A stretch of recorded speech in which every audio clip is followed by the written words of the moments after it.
இந்த நாள் இனிய நாளாய் அமையட்டும். 23/3/2026 மார்ச் மாதத்திலே திங்கட்கிழமை, விஸ்வவாசு வருடத்திலே பங்குனி மாதம் 9ஆம் நாள். சதுர்த்தி என்கிற இந்த திதி முடிந்து 12-15 வரைக்கும் இருக்கும். நீங்க பின்பு பஞ்சமி திதின்னு சாயங்காலம் ஒரு 9 மணி வரைக்கும் இருக்கும். அது பிறகு சஷ்டி திதி வந்துடும். இன்னைக்கு பரணி நட்சத்திரம் இருக்கும். பரணி நட்சத்திரம் விடிய காலம்புற 1 மணி 26 நிமிஷம் வரைக்கும் இருக்கும். பின்பு கார்த்திகை திதி வந்துடும். கார்த்திகை திதி மாலை மத்தியான வேளையில 11:49 வரைக்கும் இருக்கும். அதுக்கப்புறம் ரோகிணி நட்சத்திரம். இன்னைக்கு முருகப்பெருமானின் அருள் பெறக்கூடிய கல்வி, செல்வம், ஆரோக்கியம், அருள், குழந்தை பேரு, திருமண வாழ்க்கை எல்லாமே கிடைக்கணும். எல்லாம் வேணும்னா கார்த்திகை நட்சத்திரம் அப்படிங்கிறது ரொம்ப முக்கியமான நட்சத்திரம்.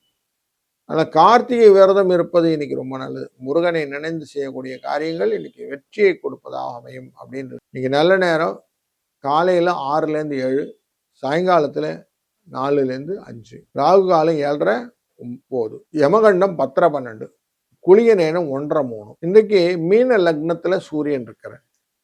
3 நாழிகை இருப்பார், 7 வினாழிகள் இருப்பார். 6:17க்கு சூரியன் உதய நேரம். கிழக்கு பக்கம் சூலமும் தயிர் பரிகாரமும் கொள்ளக்கூடிய இந்த நாளிலே சித்திரை மற்றும் சுவாதி என்கிற துலா ராசியிலே சந்திராஷ்டமம் எஃபெக்ட் இருக்கும் அப்படின்னு பார்க்கிறோம். விஷ்கம்ப நாம யோகத்தை கொண்ட இந்த நாள், இன்றைய நாளிலே பவகரணம் உண்டு. விஷ்கம்பம்னா அந்த பயிர் விதைக்கிறதெல்லாம் சொல்லுவோம்ல, அந்த விதை விதைக்கிறது. பல்லெல்லாம் கெட்டு போச்சு சார், பல்ல சரி பண்ணிக்கணும் சார் அப்படின்னு கேட்குறவங்களுக்கு இந்த நாள் விஷ்கம்பம். ரூட் கனால் பண்ணுறது, பல்ல டீத்திங்லாம் சரி பண்ணிக்கிறது, பல் ஆப்ரேஷன் பண்ணுறது, அதுக்கெல்லாம் இன்றைக்கி ரொம்ப நல்ல நாள். இதை கேபிட்டலைஸ் பண்ணிக்கலாம். இதுவும் இன்றைக்கி கார்த்திகை விரதம் என்ற முருகனுடைய அது இருக்குது. முருகனாலே அறுவை சிகிச்சைன்னு மைண்டில் வச்சுக்கோங்க. அப்போ சக்ஸஸ் ஸ்டோரியை கொண்டு வரலாம். அந்த பூச்சி படர்ந்த அந்த பல்லெல்லாம் பிடுங்கிறது, அதெல்லாம் இன்றைக்கி நிறைய பண்ணிக்கலாம். இதெல்லாம் சக்ஸஸ் ஸ்டோரியை கொடுக்கும்.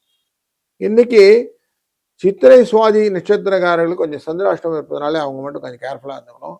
பவம் என்கிறது பிரயாணத்தை பற்றின பிளானிங்லாம் கொண்டு வருது. எங்கன்னா போகணும் அப்படின்னா வெளியூருக்கெல்லாம் போகிறத பற்றி யோசனைகள் எல்லாம் இன்னைக்கு தாராளம் கேபிட்டலைஸ் பண்ணிக்கோங்க.